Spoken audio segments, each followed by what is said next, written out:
চলো আমরা শুরু করি যে হেপাটাইটিস হেপাটাইটিস হলো ইনফ্লামেশন অফ দি লিভার।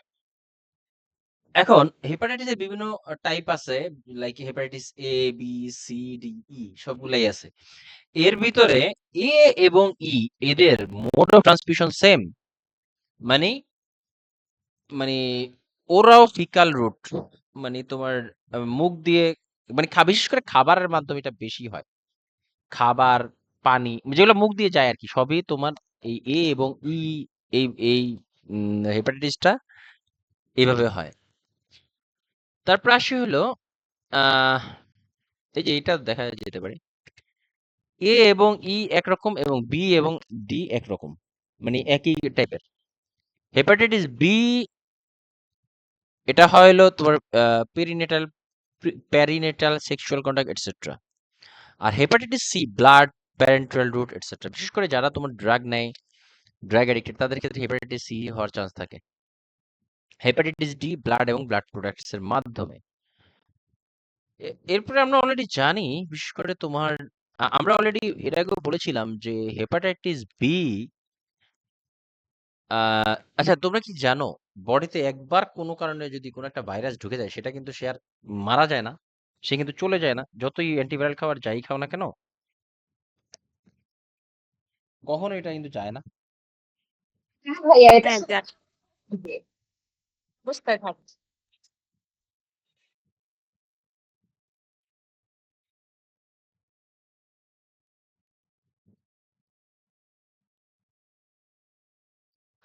কেন যায় না, এটার একটা কারণটা হলো, আচ্ছা কারণ দরকার নেই, এত কিছু এত ডিপলি পড়া দরকার নেই। তো বিষয়টা হলো কি, ভাইরাস যখন আমাদের বডিতে একবার ঢুকে চলে আসে কোনো ডিউটি এনি রিজন, এটা যে কোনো পদ্ধতি হোক না কেন, তখন সে ইনঅ্যাক্টিভ থেকে যায়, যদি কোনো ফাংশন না করে ইনঅ্যাক্টিভ থাকে, লেটেন্ট থেকে যায়। বিশেষ করে হেপাটাইটিস বি যাদের একবার হয়েছে, এদের কিন্তু হেপাটাইটিস বি তোমার ইয়ে হয় না, আম, চলে যায় না, এটা ইনঅ্যাক্টিভ বা লেটেন্ট অবস্থায় থাকে, সুপ্ত অবস্থায় থাকে, এরকম হয়, বুঝছো? মাথায় রাখতে হবে কিন্তু, হ্যাঁ। তো চলো আমরা বিভিন্ন হেপাটাইটিসের ট্রান্সমিশন এবং কিভাবে হয় এই জিনিসগুলো একটু দেখতে থাকি। হেপাটাইটিস এ ট্রান্সমিশন কি? Faecal oral route related to poor sanitation, frequent in crowded living conditions. মানে কি, বিশেষ করে স্লাম এরিয়া, যেটা যে অঞ্চলগুলো তোমার বস্তি সংক্রান্ত যেই সাইটগুলা, এদের এখানে এই হেপাটাইটিস এটা খুবই বেশি হয়। হেপাটাইটিস এ হওয়ার প্রবণতা ওই অঞ্চলগুলোতে খুবই বেশি। এরপর আসি হলো আম,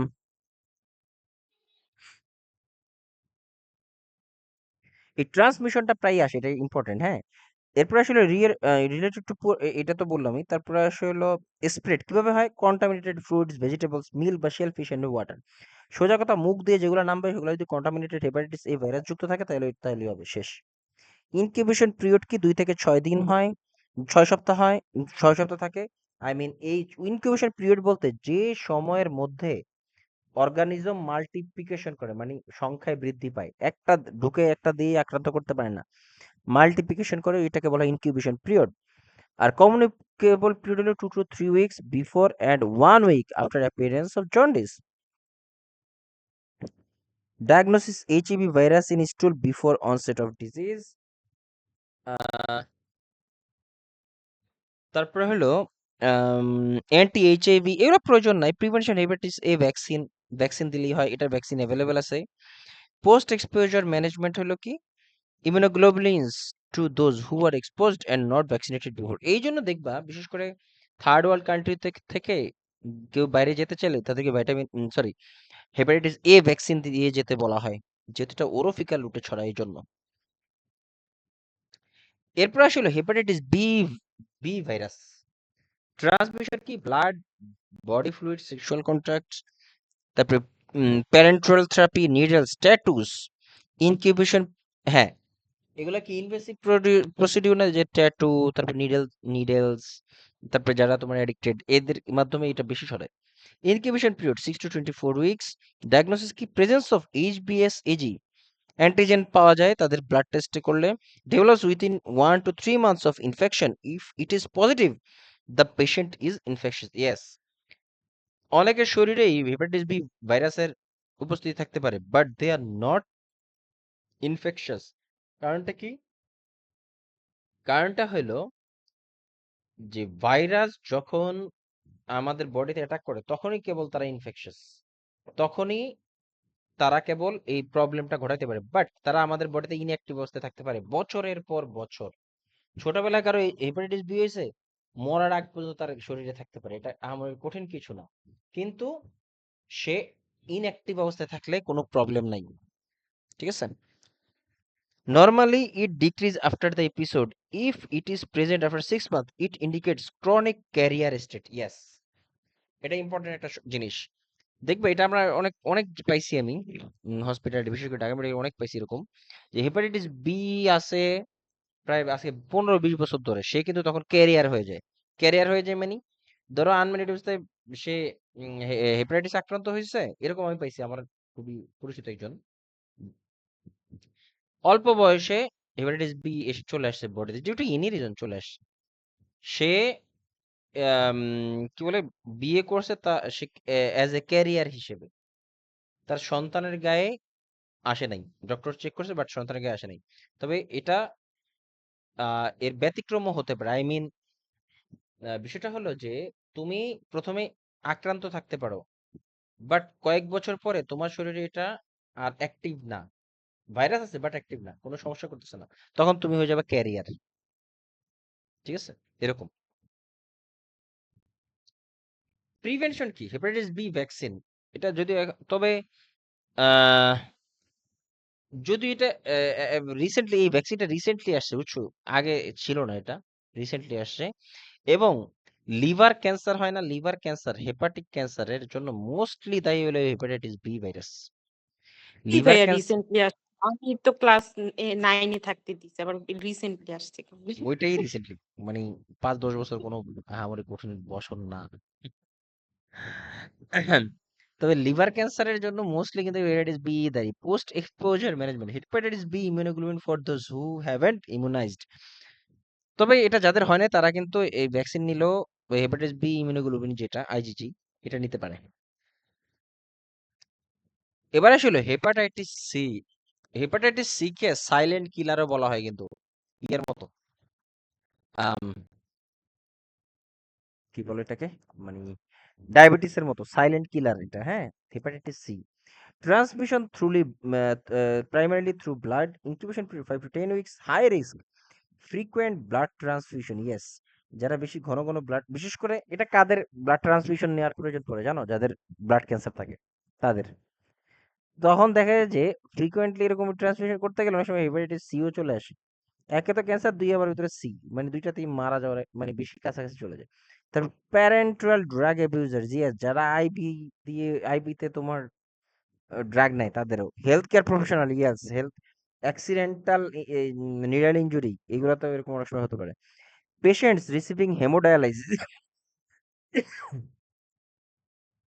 পেশেন্টস রিসিভিং হেমোডায়ালাইসিস। এবং আরেকটা জিনিস বলি, 1990 সালের আগে তোমার ব্লাড যারা নিত তাদের এই জিনিসটা বেশি ছিল। আমি একটু দেখাই দিই, স্লাইডটা আছে আমার কাছে। এই যে দেখো, হেপাটাইটিস সি কাদের বেশি, high risk in those who receive blood transfusion before 1990। 1990 সালের আগে যারা, 1990 সালের আগে যারা, 1990 সালের আগে যারা ইয়ে নিত,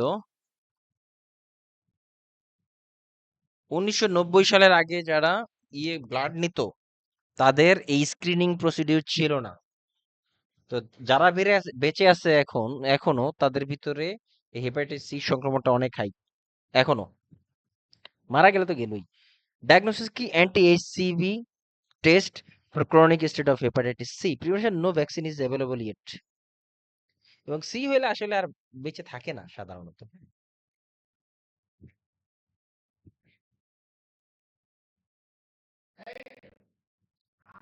হেপাটাইটিস ডি ট্রান্সমিশন বা রিস্ক ফ্যাক্টরস, কি ব্লাড বা blood products common in Mediterranean and Middle Eastern areas. এটা ডি থেকে তেমন একটা কোশ্চেন পাই নাই। May occur with hepatitis B cause active infection only in presence of active hepatitis B. Incubation period 7 to 8 weeks. Diagnosis की hepatitis D antigen in early stage, whereas D antibody in the later stage. Prevention hepatitis B vaccine may be prevent hepatitis D. এরপর হলো finally hepatitis E. আমরা already বলছি এ এবং E এর এটা route of mode of transmission একই। Contaminated food বা water, incubation 2 to 9 weeks, high prevalence in developing countries, diagnosis anti HEV antibodies to hepatitis E, prevention similar to hepatitis A, strict hand washing etcetera. তবে এখান থেকে mostly তোমার ইয়েটাই বেশি আসে, nursing management গুলা, এবং মোড অফ ট্রান্সমিশন মূলত hepatitis A এবং ইটা বেশি পাওয়া গেছে। Monitor patient for fulminant hepatitis. Fulminant hepatitis বলতে বোঝায় যে হেপাটাইটিসটা খুবই দ্রুত ছড়ায় যায়, মানে যে ফালমিনেন্ট মিন্স প্রোগ্রেসিভ, হাইলি মানে হাইলি স্প্রেডেবল। ফালমিনেন্ট মিন্স খুবই দ্রুত ছড়ায়, খুবই দ্রুত ছড়ায়। ফালমিনেন্ট শব্দের অর্থ হইল র্যাপিডলি স্প্রেডেড, এরকম। Monitor patient for fulminant hepatitis, rapidly progressive hepatitis that can lead to liver failure. Yes, আমরা একটু পরে পড়ব liver failure. Monitor patient for development of hepatocellular carcinoma. Yes, monitor patient for development of hepatocellular carcinoma. কিভাবে বুঝবো আমরা? আচ্ছা, এই একটা সিম্পল একটা শব্দ দেখো, আমরা এখানে পড়তেছি monitor patient for fulminant hepatitis বা rapidly progressive hepatitis that can lead to liver failure. এই আমরা যে লিভার ফেলিওর হচ্ছে কিনা বা কিভাবে প্রোগ্রেস যে হচ্ছে এটা আমরা কিভাবে বুঝতে পারি বলো তো? যে কেউ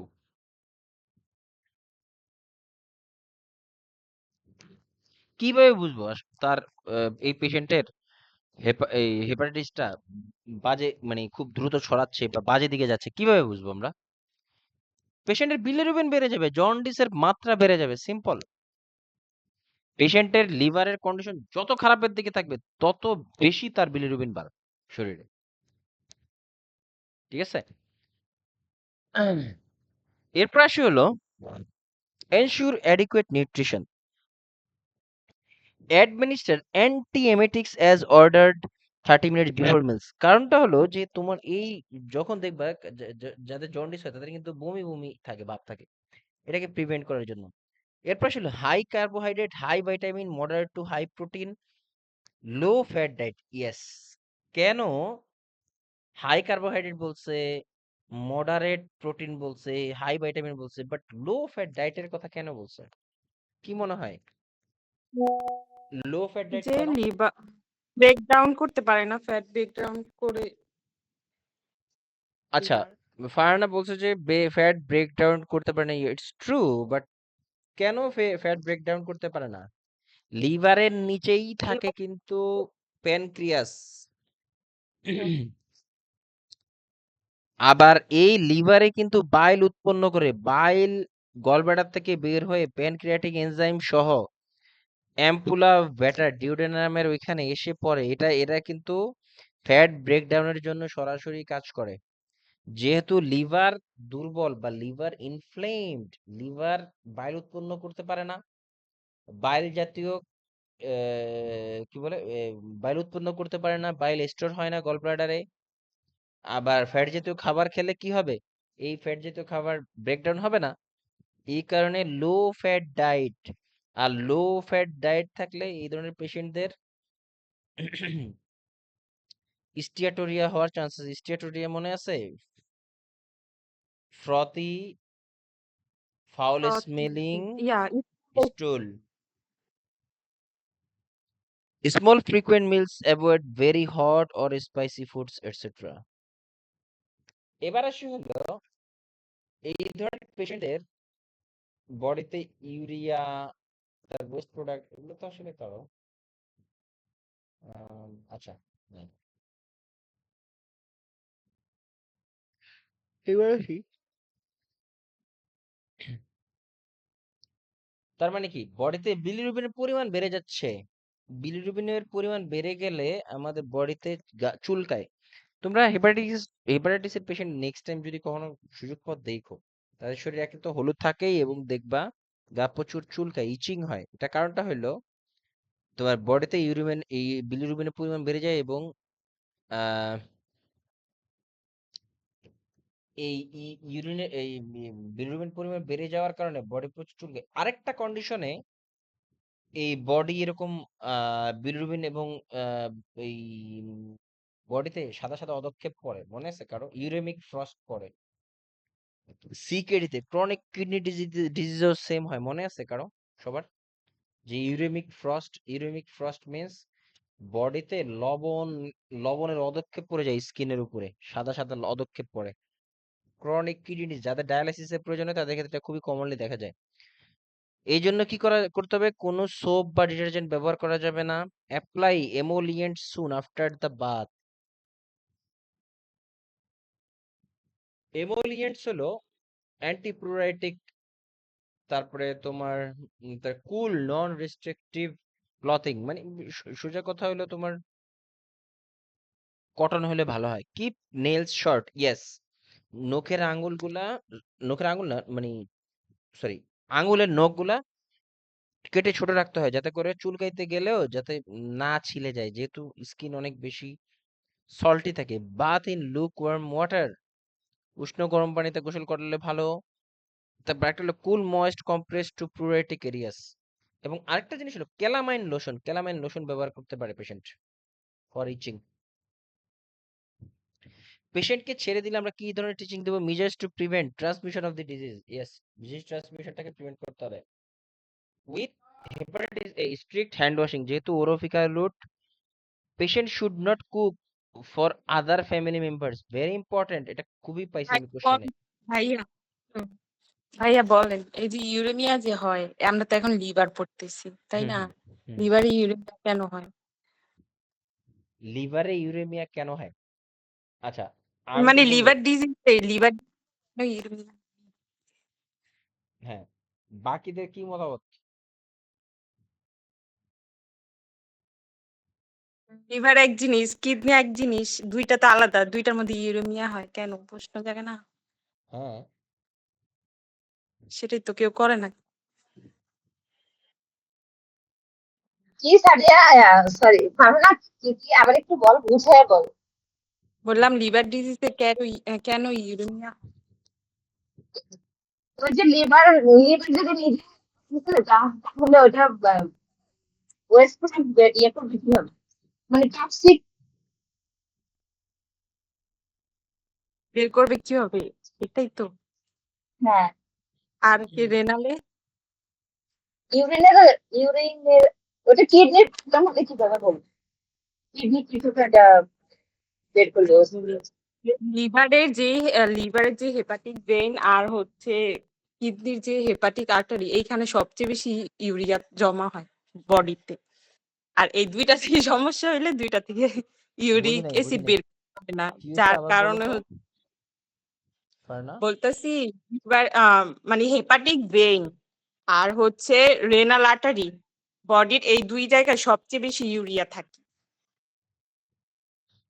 স্টোরেজ হয় এখানে। এক্ষেত্রে তো যখন হচ্ছে রেনাল ফেলিওর হয় আর হচ্ছে হেপাটিক ডিজিজ টাইপের কিছু হয় তখন হচ্ছে এরা তো বডি থেকে ইউরিয়া বের করতে পারে না, তখন হচ্ছে ইউরিয়া জমা। ও আচ্ছা আচ্ছা, হ্যাঁ ভালো একটা পয়েন্ট। আচ্ছা, ইয়েটা আরেকবার একটু স্লোলি বলো। আবার একটু স্লোলি বলো, আমি আরো একটু শুনি, আমি বললাম তোমার। আমাদের বডিতে সবচেয়ে হুম বেশি ইউরিয়া জমা হয় হচ্ছে আমাদের হেপাটিক ভেইন হুম। আর রেনাল আর্টারিতে, রেনাল ভেইনে না, রেনাল আর্টারিতে। এই আর্টারিতে, দুই হ্যাঁ। জায়গায়, হ্যাঁ, এই দুই জায়গায় সবচেয়ে বেশি ইউরিয়া হচ্ছে জমা হয়। তো হুম, যখন হচ্ছে রেনাল ফেলিওর হয় তখন তো কিডনি বের করতে পারে না হ্যাঁ আর্টারি থেকে ইউরিয়া। আবার যখন হচ্ছে লিভারের সমস্যা হয় তখন হেপাটিক ভেইন হয়ে বের করতে পারে না। তো দুইটা কারণেই হচ্ছে এখানে জমা থাকে। হ্যাঁ, এক্স্যাক্টলি। বুঝা গেছে লাবণী? রাত্রি, রাত্রি আর একটু সময় লাগবে, যেহেতু অনেকদিন পরে তো তোমার আর একটু সময় লাগবে জিনিসগুলা ধরতে। তবে অ্যাটেন্ড থাকো, ইনশাল্লাহ হয়ে যাবে আস্তে আস্তে। আশা করি বুঝছো। এবার আসি হলো, আচ্ছা, patient should not cook for other family members কেন? রুনা বলো তো কেন হেপাটাইটিস এ পেশেন্টরা তার অন্যান্য ফ্যামিলি মেম্বারের জন্য রান্না করতে পারবে না?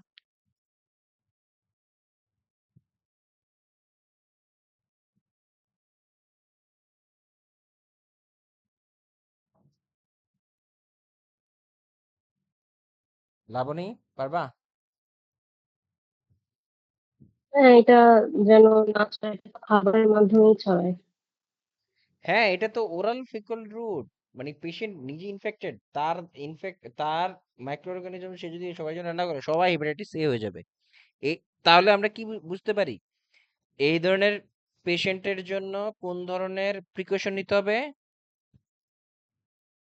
বলতে পারবা কেউ? ফারনা, পারবা?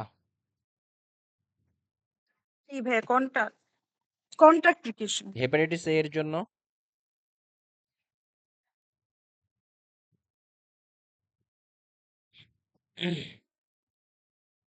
কন্টাক্ট প্রিকশন, ঠিক আছে? এবার আসি বললাম হলো তো। Hepatitis B,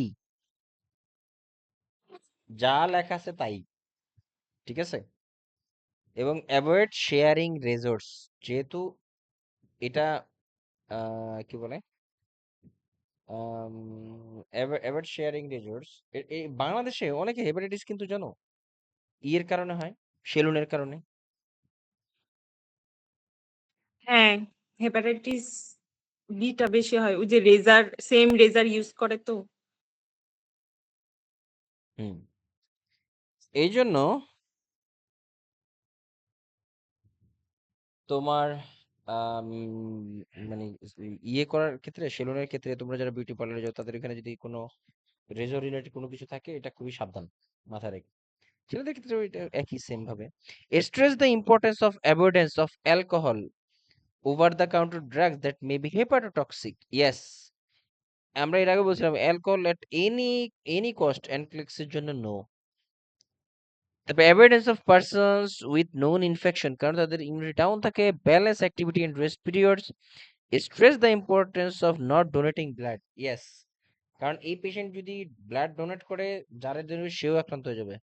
report signs of incomplete recovery, like anorexia যদি হয়, জন্ডিস হয়, ইনক্রিজিং লিভার টেন্ডারনেস বা ডিসকমফোর্ট। ইয়েস, এই সাইনগুলা যদি কখনো পাওয়া যায় তাহলে পেশেন্ট অবশ্যই রিপোর্ট করতে হবে, কারণ এগুলা পেশেন্টের worsening of the liver condition indicate করে। হ্যাঁ,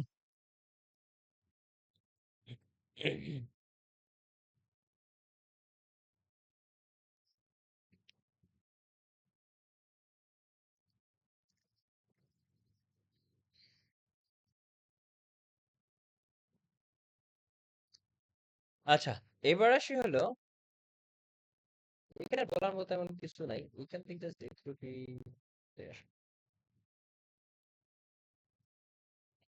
এবার আসি হলো সিরোসিস। সিরোসিস বলতে সিরোসিসটা কি? একটা হলো হেপার ইনফ্লামেশন, আর একটা হলো যে তোমার সিরোসিসটা কখন হয় জানো? সিরোসিসটা হয় হলো যখন একদম সেল কমপ্লিটলি ডিস্ট্রয় হয়ে যায় ইন্টারনাল। সিরোসিস হয়ে গেলে মাথায় রাখবা, একবার যদি সিরোসিস হয়ে যায় তাহলে patient will die soon. Patient will die today or tomorrow, মানে বেশি দিন লেট করবে না। হেপাটাইটিস হইলে অনেক সময়, হেপাটাইটিস হইলেও বছরের পর বছর বেঁচে থাকতে পারে, বাট সেটা যদি সিরোটিক কন্ডিশনে চলে যায় তাহলে কিন্তু আর পেশেন্ট বাঁচবে না, রিমেম্বার।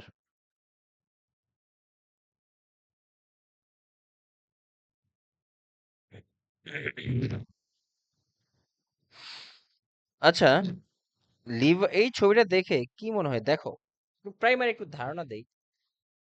আমাদের লিভার কিন্তু সফট, মানে কি বলে, সফট, অত হার্ড না, বাট তোমার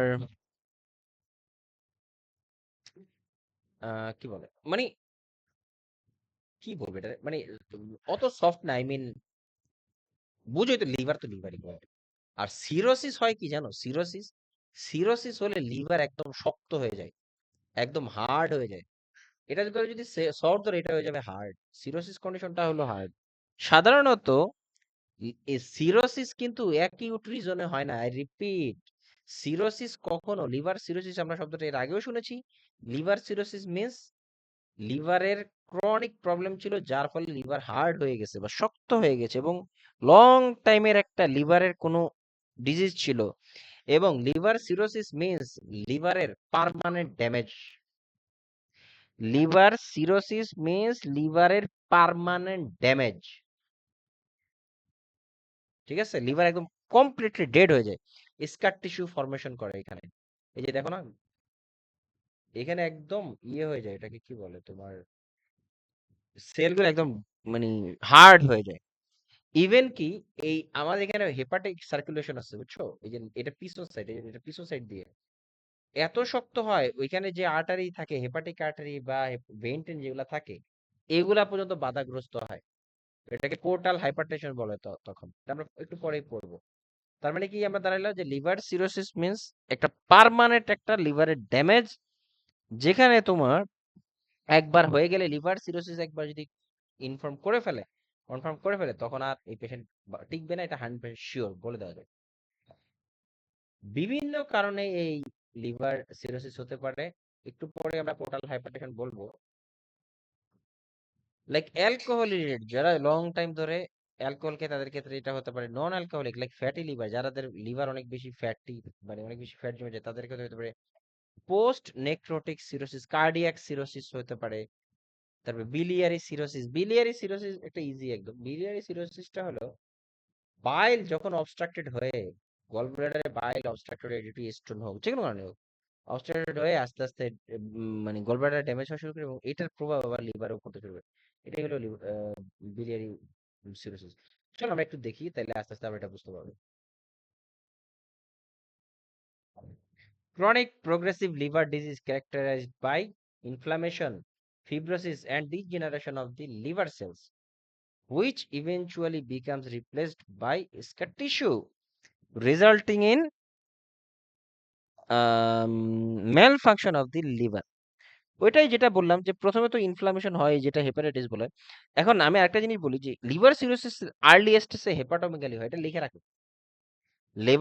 লিভার সিরোসিসে যদি আর্লি স্টেজ যদি বলি, যে লিভার সিরোসিস তো আসলে একটা ক্রনিক প্রবলেম, এর কারণে হয়।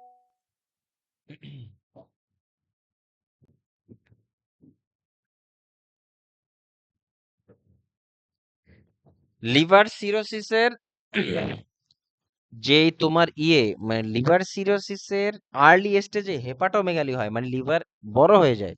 আর লেট স্টেজে অ্যাট্রোফি এবং নোডিউলার হয়। এই যে ছবিটা একটু আগে দেখাইলাম না, লিভার কিন্তু এখানে ছোট হয়ে যায়, হ্যাঁ, শ্রিঙ্ক হয়ে আসে, এবং নোডিউল, এই যে গোল গোল দানা দানা হয় লিভারে। এবং এই ধরনের পেশেন্টদের বিলিরুবিনের লেভেল কি তাহলে নর্মাল রেঞ্জে থাকবে, কি মনে হয়? না। কখনোই না, কখনোই এটা ইয়েতে থাকবে না, হ্যাঁ, মাথায় রাখতে হবে। আহ চলো আমরা পড়ি, সামনের দিকে আস্তে আস্তে আগাই। টাইপস অলরেডি বলে দিছি, যে সবচেয়ে বেশি কোশ্চেনটা অ্যালকোহল রিলেটেড, ইয়েতে এটা ইম্পর্টেন্ট আছে, যে অ্যালকোহল রিলেটেড বা ethanol related or EtOH related Langerhans cirrhosis due to alcohol abuse and malnutrition, with accumulation of fat in the liver cells progressing to widespread scar formation.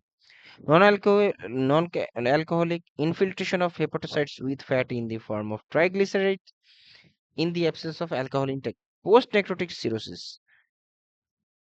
Complication of viral hepatitis. Yes. আচ্ছা, cardiac সিরোসিসটা হলো right সাইডে। আমরা আমরা মনে আছে আমাদের heart failure দুই প্রকার, একটা লেফট সাইডেড হার্ট ফেলিওর, একটা রাইট সাইডেড হার্ট ফেলিওর। আমরা কি বলতে পারি যে লেফট সাইডেড হার্ট ফেলিওরে কি কি ধরনের সাইন সিমটম ডেভেলপ করে বডিতে? আর একটু চুপ থাকো দেখি, রেসপিরেটরি। বলেই দিছো। আচ্ছা, আমি এখানে একটা চিট কোড বলছিলাম। Left sided heart failure means L for left side, L for lung related issue, respiratory issue দেখা দিবে পেশেন্টের। আর রাইট সাইডের রেস্ট অফ দি বডির ভিতরে কিন্তু এই ইয়েও পড়ে, আমাদের কি বলে লিভারও পড়ে, হ্যাঁ, রাইট সাইডেড হার্ট ফেলিওরেও এই এটাকে কার্ডিয়াক সিরোসিস বলে। আরে তোমরা কি কেউ গেস করতে পারছো কেন রাইট সাইডেড হার্ট ফেলিওরে লিভার সিরোসিস হতে পারে? এনিবডি পারবা? কেন এটা, কেন ইমাজিন করতে পারবা কেন রাইট সাইডেড হার্ট ফেলিওরে লিভার সিরোসিস রাইট হতে সাইড পারে? থেকে ঠিক যে ব্লাডটা রাইট সাইডে আসতো ওই রাইট সাইড থেকে লেফট সাইডে তো পাম্প হইতে পারতেছে না, তো আলটিমেটলি বডি ব্যাক আউট করতেছে ব্লাডটা বডিতে, তো আলটিমেটলি পোর্টাল হাইপারটেনশন হইতেছে লিভারে। Yes, very good. এটা মনে হয় অনেকের মাথার উপর দিয়ে গেছে পোর্টাল হাইপারটেনশন, একটু পরেই বলতেছি পোর্টাল হাইপারটেনশনটা সম্পর্কে, হ্যাঁ। তারপরে বিলিয়ারিসিস ডিউ টু বিলিয়ারি অবস্ট্রাকশন, একটু আগে যেটা বললাম যে বাইল কোনো কারণে আটকে আছে, স্টোন হোক যে কোনো কারণে, তাহলে the commonly the common bile duct. বুঝছো?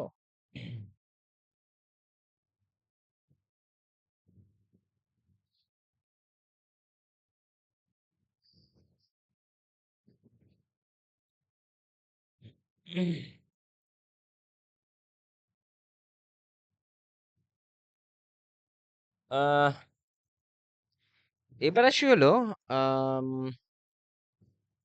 আমার মনে হয় এবার একটু এটা বলে দিই পোর্টাল হাইপারটেনশনটা।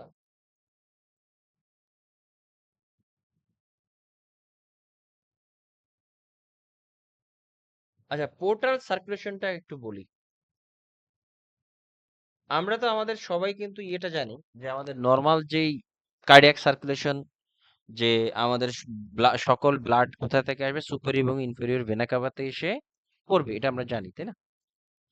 আমাদের বডির সকল সাইড থেকে ব্লাড এসে কোথায় পড়বে? সব পড়বে হলো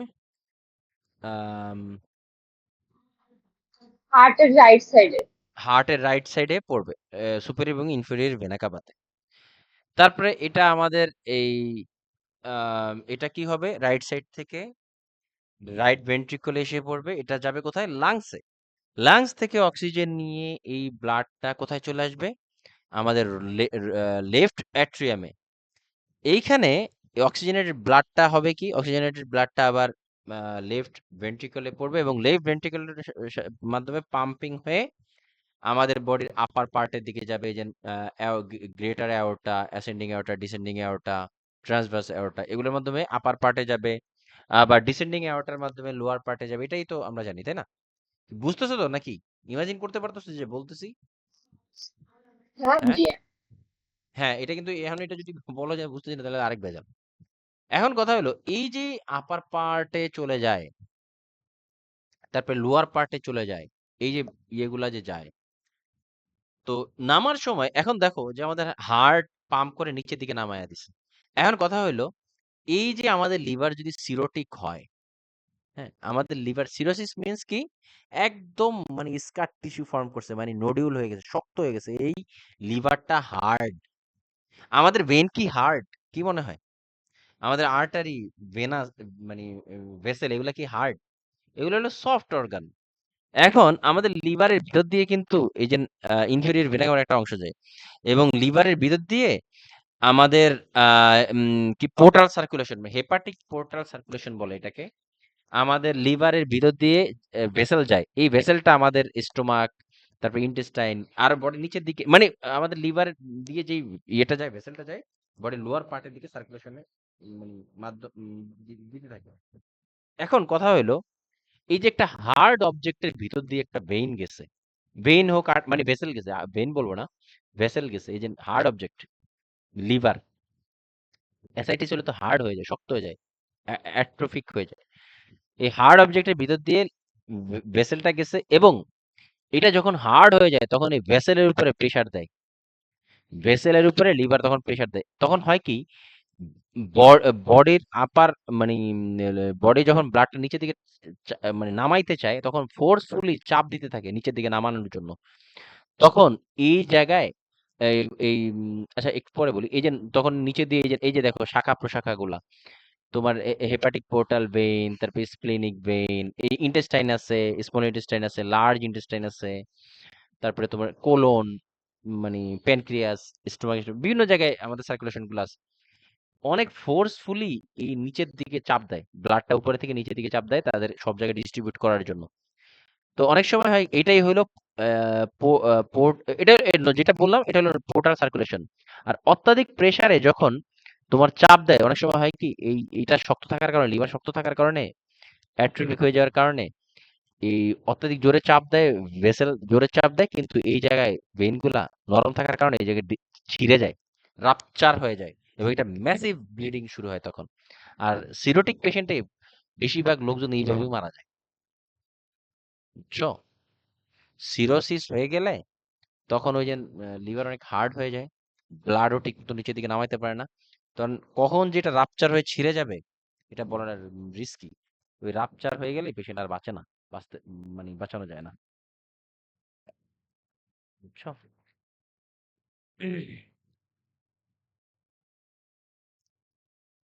এই হলো মোটামুটি মানে পোর্টাল সার্কুলেশন এবং হেপাট মানে পোর্টাল হাইপারটেনশন বলে এটাকে, বলে দিলাম একটু আছে। চলো আমরা একটু এবার আস্তে আস্তে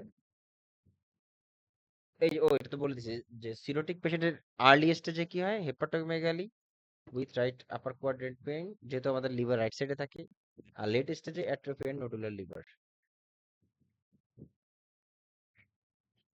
এখন আম, এবার আসি হলো আহ, আমাদের জেনারেল ফাইন্ডিংস।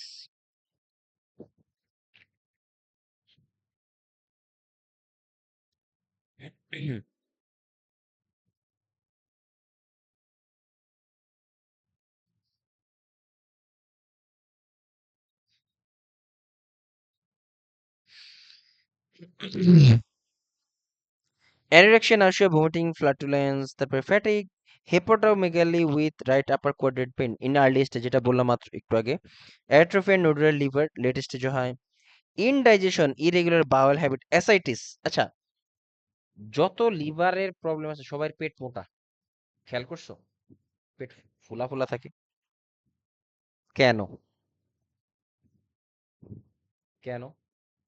লিভারের একটা ইম্পর্টেন্ট রোল হলো তারা অ্যালবুমিন প্রডিউস করে। আর অ্যালবুমিনের কি অনকোটিক প্রেসার মেনটেন করে। কি হয় এর ফলে? ভেসেল।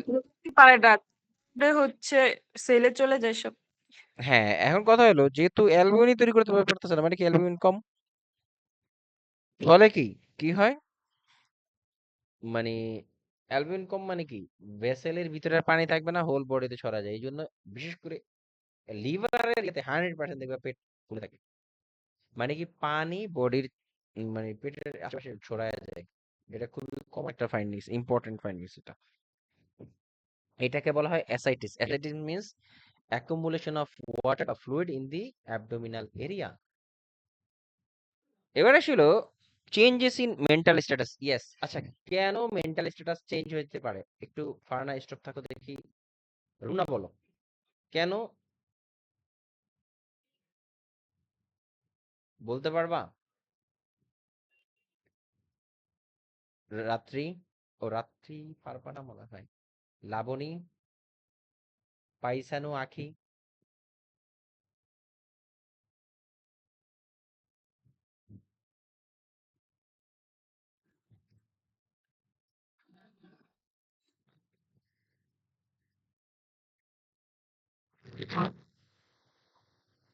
ভাইয়া অ্যামোনিয়ার জন্য অ্যামোনিয়া অ্যামোনিয়া তো ইয়েস, আর কি, অবশ্যই ব্রেনটা বডিতে অ্যামোনিয়ার পরিমাণ বেড়ে যায়, এই জন্য মেন্টাল স্ট্যাটাস চেঞ্জ হয়ে যায়। Alteration in level of sex hormone leading to gynaecomastia. Yes, এই gynaecomastia means increase breast size in male, decrease public and pubic and axillary hair in males, amenorrhea in young females. আহ লিভারে কিন্তু তোমার hormonal ফাংশনও থাকে, হ্যাঁ। তোমার বিশেষ করে যে সেক্স হরমোন গুলা এগুলোর ফাংশনটা তোমার অনেকটাই এই লিভারের উপরে ডিপেন্ড করে। আর যেহেতু লিভার ইনজিওর্ড মানে আই মিন ইম্পেয়ার্ড থাকে, যার ফলে কি হয় আমাদের সেক্সুয়াল হরমোন গুলোও ঠিক মতো প্রডিউস হতে পারে না, এটা একটা কারণ। এরপর খুবই কমন একটা জিনিস হলো জন্ডিস। লিভারের প্রবলেম থাকবে, জন্ডিস হবে না, এটা হইতে পারে না। প্লুরাইটিস, গা অনেক জ্বালাপোড়া করে অ্যামোনিয়া বিল্ড আপের জন্য, ইউরিয়া বিল্ড আপের জন্য। পেন সাইটোপেনিয়া, পেন শব্দটা হলো অল, পেন শব্দের অর্থ হলো অল, আর সাইটোপেনিয়া মিন্স হলো decrease. Peña, Peña means decrease. তাহলে পেন সাইটোপেনিয়া মানে অল দা ব্লাড কাউন্ট কমে যায়, ইনক্রিজ রিস্ক অফ ইনফেকশন মানে ডাব্লিউবিসি কমে যাবে, ইজি ব্রুইজিং মানে কি প্লাটিলেট কমে যায়, পালমার এরাইথিমা, স্পাইডার অ্যাঞ্জিওমাস এটসেট্রা। পালমার এরাইথিমা মানে হাতের উপরে মানে চামড়ায় দেখে, পালমার মানে যে রক্তের ছাপ ছাপ দেখে, পালমার এরাইথিমা। স্পাইডার অ্যাঞ্জিওমাস বিশেষ করে মাকড়সার জালের মতো। এটা স্পাইডার অ্যাঞ্জিওমাস বলতে বোঝায় মাকড়সার জাল যেরকম দেখায় না, ঠিক একই রকম ভাবে আমাদের স্কিনে ক্যাপিলারি সার্কুলেশন আছে না, ক্যাপিলারি জালিকা, জালিকা ক্যাপিলারি, এই ক্যাপিলারি গুলাও ছিঁড়ে যায়, এত প্লাটিলেটের লেভেল এত কমে যায়, কারণ অ্যালবুমিনের একটা, সরি, এই লিভার এই কাজটা করে তোমার প্যানসাইটোপেনিয়া ঘটানোর ফলে ক্যাপিলারি সার্কুলেশন পর্যন্ত ছিঁড়ে যায়, যার ফলে কি হয়, এই ইয়ে হয় তোমার, এই স্কিনের নিচে যে ক্যাপিলারি সার্কুলেশন এগুলা ছিঁড়ে গিয়ে ব্লিডিংটা হয়, যে এই ব্লিডিংটা দেখতে অনেকটা মাকড়সার জালের মতো দেখায়, এই জন্য এটাকে স্পাইডার অ্যাঞ্জিওমাস বলা হয়। ঠিক আছে, তারপরে muscular atrophy, yes, muscular atrophy হয় কারণ এই মাসকুলার অ্যাট্রফি হয় কেন, একটু একটু খেয়াল করে, এখানে ইম্পর্টেন্ট একটা জিনিস বুঝার আছে এই জায়গাটা। কেন মাসকুলার অ্যাট্রফি? কারণ লিভার থেকে আমরা যে ইয়ে পাই, লিভার থেকে আমরা কি পাই, বাইল। বাইলটা এসে জমা হয় কোথায়, আমাদের গল ব্লাডার, গল ব্লাডার থেকে তার তার এই বাইলটা বিভিন্ন ডাক্ট মাক্ট হয়ে মানে কমন হেপাটিক বাইল ডাক্ট, তারপর প্যানক্রিয়াটিক এনজাইম, এগুলো সব একত্রিত হয়ে আমাদের ডিউডেনামে এসে অ্যাম্পুল অফ বেটারের মাধ্যমে ফুটা দিয়ে ডিউডেনামে এসে পড়ে।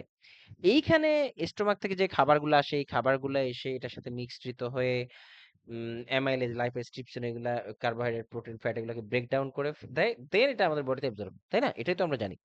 এখন কথা হলো, এই যে আমাদের লিভার ইনজিওর্ড বা লিভারের যে প্রবলেম, ফলে কি করতে পারে না, সে বাইল উৎপাদন করতে পারে না। বাইল উৎপাদন না করার কারণে ওই আমাদের ইনক্লুডিং আমাদের যে pancreas at A time in in মানে আক্রান্ত হয়ে যায় আস্তে আস্তে, প্যানক্রিয়াটিকের ফাংশনও কমে যায়, প্যানক্রিয়াটিক এনজাইমও বের হয় না, ফলে কি হয়, আমাদের কার্বোহাইড্রেট, প্রোটিন, ফ্যাট এগুলো কোনোটাকেই ভাঙার জন্য যে পরিমাণ ইনগ্রেডিয়েন্ট দরকার, লাইক বাইল, অন্যান্য যে এনজাইম এগুলো দরকার, এগুলো সিক্রেট হয় না, ফলে এগুলো অ্যাবজর্ব হতে পারে না। ওভারঅল কি হয়, বডি আস্তে আস্তে মাসেল লস্ট করে এবং বডি আস্তে আস্তে শ্রিঙ্ক হয়ে যায়, মাসকুলার অ্যাট্রফি হয়ে যায়। ঠিক আছে, কি বুঝা গেছে মাসকুলার অ্যাট্রফি কেন হয়? আশা করি বুঝতে পারছো। এবার আসলে ডায়াগনোসিস। এলিভেটেড এসজিপিটি, যেটা তো জানো। তারপর দেখো এলডিএইচ, লো ডেন্সিটি, এলডিএইচ হলো কি, লো ডেন্সিটি, না, এলডিএইচ হলো লো ডেন্সিটি, কি জানি এইচ আর এক্সাক্ট মনে আসতেছে না, alkaline phosphate, serum bilirubin etcetera. Prolong PT, prothrombin time. আমরা অলরেডি জানি লিভার একটা ইম্পর্টেন্ট একটা কাজ হলো ক্লটিং ফ্যাক্টর, ব্লাড যে প্রথ্রম্বিন এটা উৎপন্ন করা, হ্যাঁ, এটা তার মানে যেটা লিভার নিজেই দুর্বল মানে কি, এটা উৎপন্ন করতে পারতেছে না, decrease haemoglobin, haematocrit, serum albumin. ঠিক আছে, এবার ছিল general nursing care based on the phase of the disease and symptoms.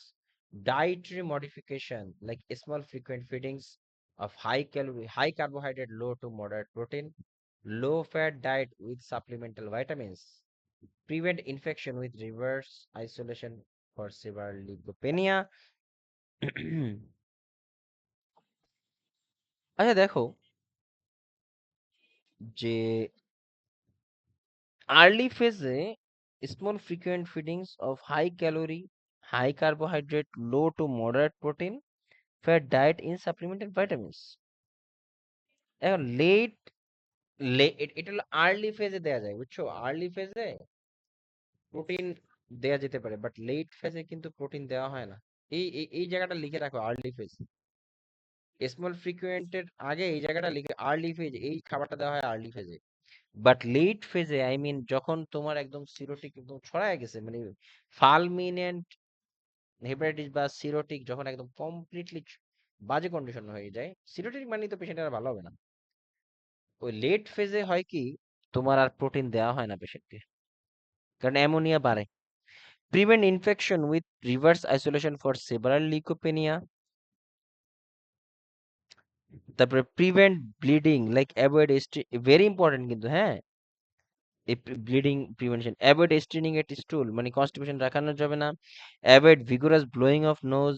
Avoid কফিং বা ভালসাল বা ম্যানিভার। ইয়েস, কারণটা হলো, একে তো তোমার অ্যাসাইটিস হলে লিভার, সরি অ্যাসাইটিস তো না, মানে সিরোসিস হলে লিভার তো শক্ত হয়ে যায়। তো এইখান দিয়ে এই যে এটা এটা দেখি, এটা না, এই যে দেখো, একে তো এটা হার্ড লিভার, এর ভিতর দিয়ে সার্কুলেশন,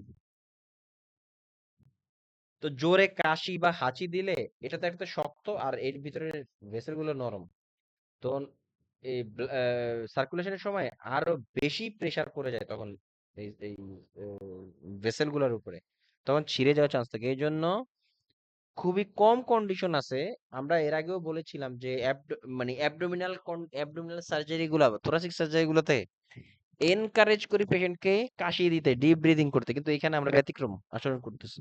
অ্যাভয়েড কফিং, valsalmamine, etc.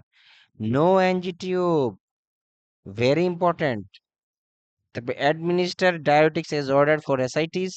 Avoid hepatotoxic drug. Monitor for development of complications like ascites, esophageal varices, hepatic encephalopathy. Avoid alcohol, etc. ঠিক আছে? আচ্ছা, এখন এখানে আরো কিছু জিনিস আছে বলার।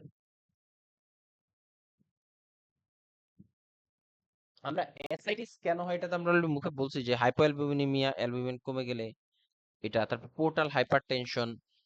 আচ্ছা, এটা না আচ্ছা, অ্যাসাইটিস এর অলরেডি বলছি, এটা দরকার নেই। আর ডাইলিউশন হাইপোনেট্রিমিয়া, এটা এর আগেও বলেছি। ডাইলিউশন হাইপোনেট্রিমিয়া আসলে বলতে আসলে কি বোঝায়, বডিতে যখন পানির পরিমাণ বেড়ে যায় তখন সোডিয়ামের পরিমাণ কমে যায়। এটাই হলো ডাইলিউশন হাইপোনেট্রিমিয়া, আই মিন বডিতে যে পরিমাণ পানি থাকার, লবণ থাকার কথা, সেই লবণটা থাকে না। তখন হয় কি, অধিক পরিমাণ পানির ভিতরে কম পরিমাণ লবণ মিশ্রিত হয়ে বডিতে ডাইলিউশন হাইপোনেট্রিমিয়া করে। এটা তিনটা কন্ডিশন হয়, একটা হলো অ্যাসাইটিস, একটা হলো এসআইএডিএইচ, আর একটা হলো কনজেস্টিভ হার্ট ফেলিওর। তুমি যদি না জানো এনক্লেক্স এর পয়েন্ট অফ ভিউ থেকে, তুমি যদি না জানো এসআইএডিএইচ এ ডাইলিউশন হাইপোনেট্রিমিয়া হয়, তাহলে তুমি এনক্লেক্স ফেল। এসআইএডিএইচ, অ্যাসাইটিস এও সেম। অ্যাসাইটিস এ কি হয়, ওই যে অ্যালবুমিন কমে যায়, যার ফলে কি হয়, বডিতে প্রচুর ভেসেল থেকে পানি বের হয়ে যায়।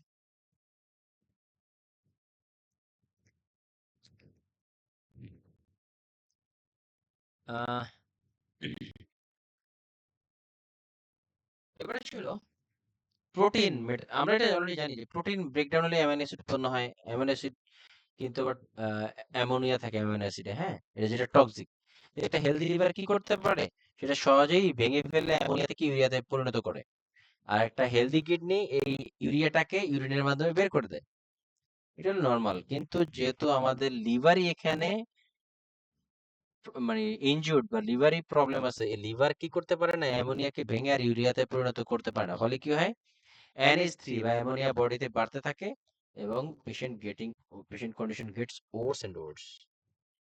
আমরা এটা জানি, সিরাম পটাশিয়াম অ্যালবুমিন লেভেল 3.5 থেকে 5.5। অলরেডি বলছি যে লিভার সিরোসিসে কেন সেক্স হরমোনগুলো চেঞ্জ হয়ে যায়। Alteration of in level of sex hormones with cirrhosis. Conjugation of sex hormone is a function of liver which impaired with cirrhosis. এই যে দেখো, পালমার এই হাতের জায়গায় জায়গায় লাল হয়ে যায়। স্পাইডার অ্যাঞ্জিওমা যেটা বললাম, ক্যাপিলারি সার্কুলেশন যখন ছিঁড়ে যায়, স্কিনের নিচে এরকম জায়গায় জায়গায় ক্যাপিলারি মানে অ্যাঞ্জিওমাস দেখা যায়, বা স্পাইডার অ্যাঞ্জিওমাস দেখা যায়, মাকড়সার জালের মতো ব্লিডিং হয় এই জায়গায়। এটা হয় কারণটা কি, ওই প্রথ্রম্বিনটা উৎপন্ন করতে পারে না, যে diet modification with cirrhosis early স্টেজে high calorie high carbohydrate low moderate protein, but late স্টেজে নো প্রোটিন, কারণ প্রোটিন ভেঙে NH3 উৎপন্ন হয়, অ্যামিনো উৎপন্ন হয় এই জন্য।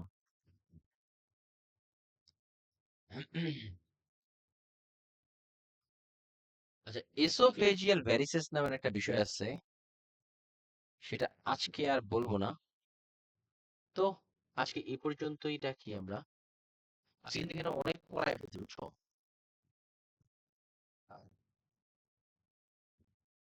এখানে